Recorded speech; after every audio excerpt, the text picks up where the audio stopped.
ಮೊದಲ ಬರೀ ಒಂದು ಕುಟುಂಬ ಬಂದಿತ್ತು ನನ್ನ ಕಡೆ. ಈ ಮಾಹಿತಿ ದೊರಕೋಕ್ಕಿಂತ ಮೊದಲ ಬರೀ ಒಂದ ಕುಟುಂಬ ಬಂದಿತ್ತು. ಅದು ಅನಂತಪುರದ ಕುಟುಂಬ ಮೇತ್ರಿ ಅಂತ ಹೇಳಿ. ಆ ಒಂದ ಕುಟುಂಬದ್ದು 43 ಎಕರೆ ಏನ್ ಜಮೀನ್ ಐತಿ ಅದು ವಕ್ಫ್ ಆಸ್ತಿ ಅಂತ ಹೇಳಿ ಬಂದಿತ್ತು. ಅದಾದ್ಮೇಲೆ ಒಬ್ಬಂದು ಕೇಳ್ಕೊಂಡ ಒಂದು 500ದಿಂದ 600 ಎಕರೆ ಜಮೀನು ಉತ್ತಾರಗಳು ನನ್ನ ಮನೆಗೆ ಬಂದು ಸೇರಿದಾಗ ನನಗೆ ಯಾಕೋ ಗಾಬರಾಗ ಚಲೋ ಆಗ್ತಿದ್ವಿ. ಏನೋ ಬೇರೆ ದಿಕ್ಕು ಹೊಂಟೈತಿ, ಆದಷ್ಟು ದೊಡ್ಡ ಮಾಹಿತಿ ಸಿಕ್ತಂತಂದ್ರೆ ಎಲ್ಲಾ ಕ್ಲಿಯರ್ ಆಗ್ತೈತೆ ಅನ್ನುವಂಥದ್ದು ಒಂದು ಬಂದಾಗ ಏನು ಮೊನ್ನೆ 24ನೇ ತಾರೀಕಿಗೆ ಏನು ತಹಸೀಲ್ದಾರ್ ಕಚೇರಿಯಿಂದ ಏನು ಮಾಹಿತಿ ಬಂತು, ಆ ಮಾಹಿತಿಯ ಪ್ರಕಾರ ಇಲ್ಲಿಯವರೆಗೆ ಆಗಿರ್ತಕ್ಕಂಥ ನೋಟಿಫಿಕೇಶನ್ ಎಷ್ಟಪ್ಪ ಅಂತಂದ್ರೆ 2. ಮೊದಲನೇ ನೋಟಿಫಿಕೇಶನ್ ಆಗಿದ್ದು 1985ನೇ ಇಸ್ವಿ ಒಳಗೆ. ಆ 1985ನೇ ಇಸ್ವಿ ಪ್ರಕಾರ ಸುಮಾರು 1560 ಎಕರೆ ಜಮೀನು ರೈತರ ಜಮೀನು ವಕ್ಫ್ ಆಸ್ತಿ ಅಂತ ಹೇಳಿ ಸರ್ಕಾರ ಘೋಷಣೆ ಮಾಡಿತ್ತು 85ರೊಳಗಿನ. ಅದಾದ್ಮೇಲೆ 2019ರೊಳಗೆ ಮತ್ತೊಂದು ನೋಟಿಫಿಕೇಶನ್ ಆದಾಗ 107 ಎಕರೆ ಜಮೀನ್ ಏನೈತಿ ಆ ರೈತರ ಜಮೀನು ವಕ್ಫ್ ಆಸ್ತಿ ಅಂತ ಹೇಳಿ ಘೋಷಣೆ ಮಾಡ್ಯಾರ. ಆ ಎಲ್ಲಾ ಕೂಡಿಸಿದಾಗ 1660 ಎಕರೆ ಅಥಣಿ ಮತ್ತು ಕಾಗವಾಡ ತಾಲೂಕಿನಿಂದ ವಕ್ಫ್ ಆಸ್ತಿ ಅಂತ ಹೇಳಿ ಈಗಾಗಲೇ ಸರ್ಕಾರ ಘೋಷಣೆ ಮಾಡಿದೆ. ಈ ಉದಾಹರಣೆ ಎಂತದಪ್ಪ ಅಂತಂದ್ರೆ, ಈಗೇನು ನಾನು ಅಗಳ ಒಂದು ಕುಟುಂಬದ ಒಂದು ಉದಾಹರಣೆ ಕೊಟ್ನಿ.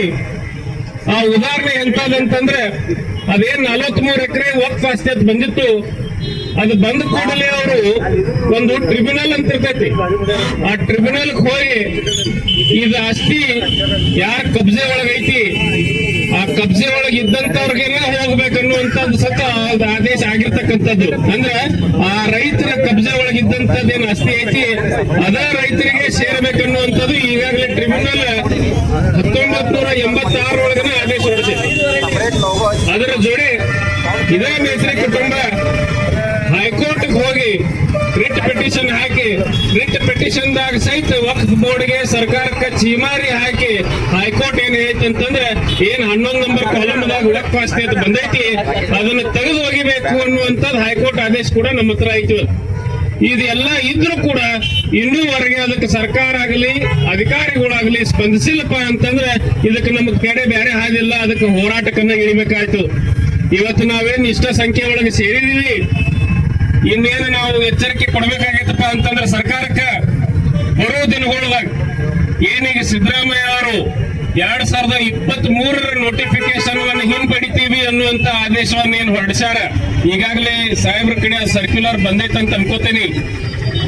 ಆದ್ರೆ 2023ರೊಳಗೆ ಅಷ್ಟೇ ನೀವು ಹಿಂದೆ ತಕೊಂಡ್ರಂತಂದ್ರೆ ಇವ್ರ ಪಾಡೇನು ಅನ್ನುವಂತ ದೊಡ್ಡ ಪ್ರಶ್ನೆ ನಾವು ನಿಮ್ಮ ಮುಂದೆ ಇಡ್ತಾ ಇದೀವಿ. ಯಾಕಂತಂದ್ರೆ ಎಲ್ಲಾ ಉದಾಹರಣೆಗಳು ಒಂದಾವ.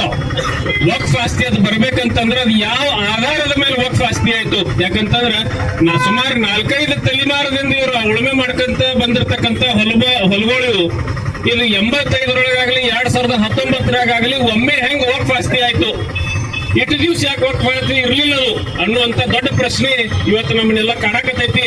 ಅದಕ್ಕೆ ತಹಸೀಲ್ದಾರ್ ಸಾಹೇಬ್ರಿಗೆ ನಾನು ಮನವಿ ಏನ್ ಮಾಡ್ತೇನಪ್ಪ ಅಂತಂದ್ರೆ, ಈ ಅಧಿವೇಶನದೊಳಗ ಏನರೇ ಈ ಶಾಸಕರು ಅಥಣಿ ಮತ್ತು ಕಾಗವಾಡ ಭಾಗದ ಶಾಸಕರು ಆ ಅಧಿವೇಶನದೊಳಗೆ ಇದರ ಬಗ್ಗೆ ಧ್ವನಿ ಎತ್ತಲಿಲ್ಲಪ್ಪ ಅಂತಂದ್ರೆ ಅವ್ರ ವಾಹನಗಳಿಗೆ ಅವ್ರ ಕಚೇರಿಗಳಿಗೆ ಮುಂಬರೋ ದಿನಗಳಿಗೆ ಎಲ್ಲಿ ಬೇಕಲ್ಲಿ ಆ ಎಲ್ಲಾ ಕಚೇರಿಗಳಿಗೆ ಮುತ್ತಿಗೆ ಹಾಕುವಂತ ಕೆಲಸ ಕೂಡ ನಾವು ಮಾಡ್ತೀವಿ ಅನ್ನುವಂತ ಎಚ್ಚರಿಕೆಯನ್ನು ನಾವು ಕೊಡ್ತೀವಿ. ಅದರ ಜೊತೆ ಏನು ಸರ್ಕಾರ ಇದರ ಬಗ್ಗೆ ಗಮನ ಹರಿಸಲಿಲ್ಲಪ್ಪ ಅಂತಂದ್ರೆ ಸುವರ್ಣಸೌಧಕ್ಕಾಗ್ಲಿ ಬೆಂಗಳೂರು ವಿಧಾನಸೌಧಕ್ಕಾಗ್ಲಿ ಮುತ್ತಿಗೆ ಹಾಕುವಂತ ಕೆಲಸ ಕೂಡ ನಾವು ಮಾಡ್ತೀವಿ ಅನ್ನುವಂತ ಎಚ್ಚರಿಕೆಯನ್ನ ನಾವು ನೇರವಾಗಿ ಕೊಡ್ತೇವೆ. ಅದರ ಜೊತೆ ಈ ಏನು ಅಧಿವೇಶನದೊಳಗ ಈ ನೋಟಿಫಿಕೇಶನ್ಗಳನ್ನ ಹಿಂದೆ ತಕ್ಕೋತೀವಿ ಅನ್ನುವಂತ ನಿರ್ಧಾರ ಬರಲೇಬೇಕು. ಇದನ್ನು ನಾವು ಒತ್ತಾಯ ಮಾಡ್ತಾ ಇದ್ದೀವಿ. ತಹಸೀಲ್ದಾರರ ಮುಖಾಂತರ ಸರ್ಕಾರಕ್ಕೆ ಒಂದು ಎಚ್ಚರಿಕೆಯನ್ನು ಕೊಡ್ತಾ ಇದ್ದೀವಿ. ಅದರ ಜೊತೆ ಮನವಿ ಕೂಡ ಮಾಡ್ತಾ ಇದ್ದೀವಿ. ಈ ರೈತರಿಗೆ ಅನ್ಯಾಯ ಮಾಡಕ್ ಹೋಗ್ಬೇಡ್ರಿ, ದಯವಿಟ್ಟು ಇವರಿಗೆ ಬೆನ್ನೆಲುಬಾಗಿ ನಾವು ನಿಂತೀವಿ ಅಂತಂದ್ರೆ ಇವ್ರಿಗೆ ತಾವು ಕೂಡ ಬೆನ್ನೆಲುಬಾಗಿ ನಿಲ್ಲರಿ. ಯಾಕಂದ್ರೆ ದೇಶಕ್ಕೆ ಅನ್ನ ಹಾಕುವಂತ ಅನ್ನದಾತರಿಗೆ ದಯವಿಟ್ಟು ಯಾರು ಕೂಡ ಮೋಸ ಮಾಡಬೇಡ್ರಿ ಅನ್ನುವಂತ ಮಾತನ್ನು ನಾನು ಇಲ್ಲಿ ಹೇಳ್ತೀನಿ.